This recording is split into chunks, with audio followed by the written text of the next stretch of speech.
So I'd like to talk about the Alaska-Yukon region of the circumboreal vegetation map. It's part of an international collaborative effort to map the boreal forests in the northern hemisphere. And my initial portion of it on the Alaska, for the state of Alaska, was initially funded by Fish and Wildlife through Stephen Talbot, and that kind of got the Alaska portion done last year, and then there was some money left over from a workshop that Stephen directed to CAF, and Northwest Boreal LCC kicked in the money as well as Yukon to expand the mapping over to the eastern part of the region, including northern BC and Yukon.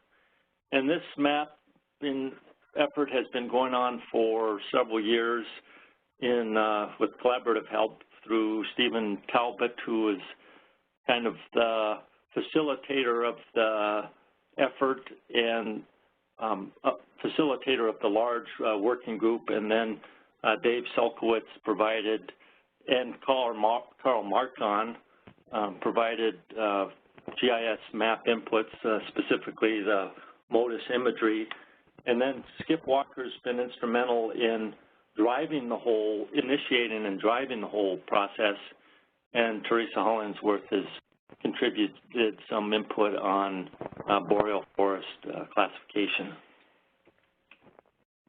Next slide. The goals of the CBVM are to develop a vegetation map and legend that's consistent throughout the circumboreal region and includes the principles and mapping methodology. So we have a consistent set of concepts and methods that we're using among a large team of investigators. And also to provide remote sensing and geographical support. That's been mainly Carl's role in this effort. And the map uses a bioclimatic and biogeographic framework for the concepts behind the map, and then to produce a geodatabase that's kind of an integrated terrain unit database. And in 2011, Steve Talbot and Bill Meads produced a concept paper for our effort here for the circumboreal vegetation map.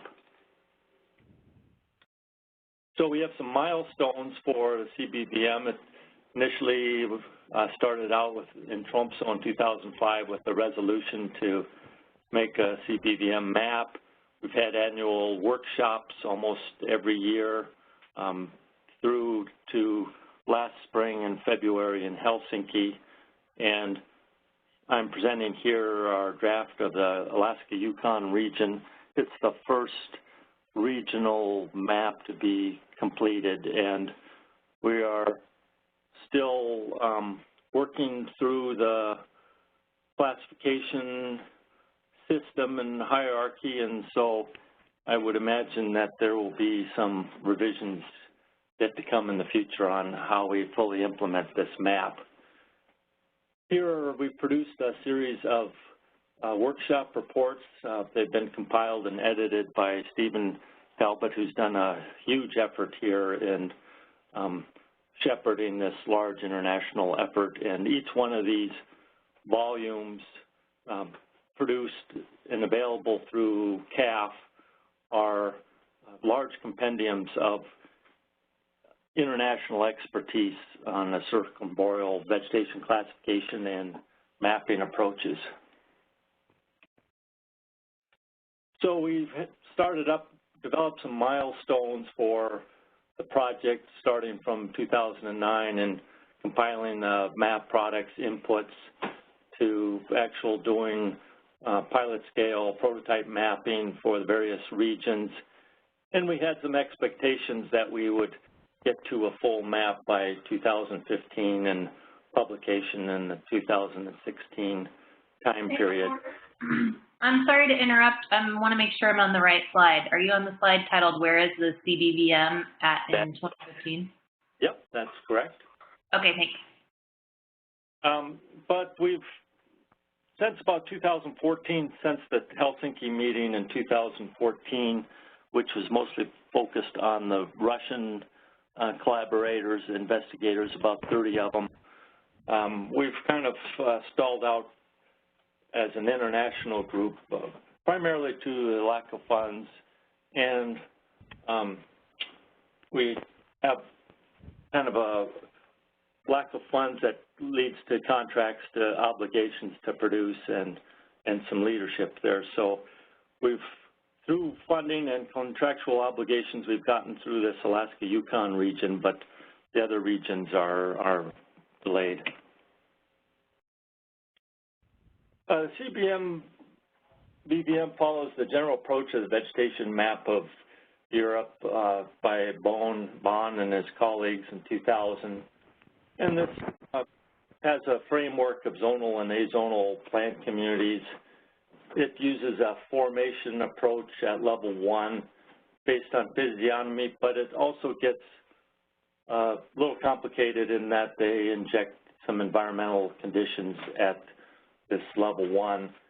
And then at the level 2, we start getting geographic variation in the dominant species and also the floristic composition. And they go down to kind of sub-levels breaking up level 2, but it's basically the same level, but then there's some additional specification for types. In 2015, we produced a general framework of floristic provinces for the boreal forest, of which there are 11. The North America is divided into 3 zones, and we've included the aleutians within the boreal region, partly because floristically it's a little more similar to boreal species composition than the Arctic.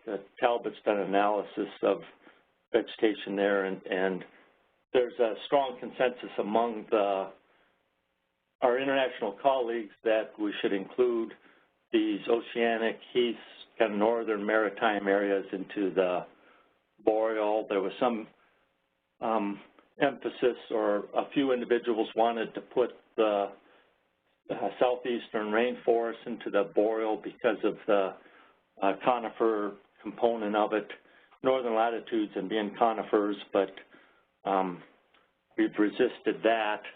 But this provides a framework for kind of geographic variation among the species variation across the northern hemisphere region.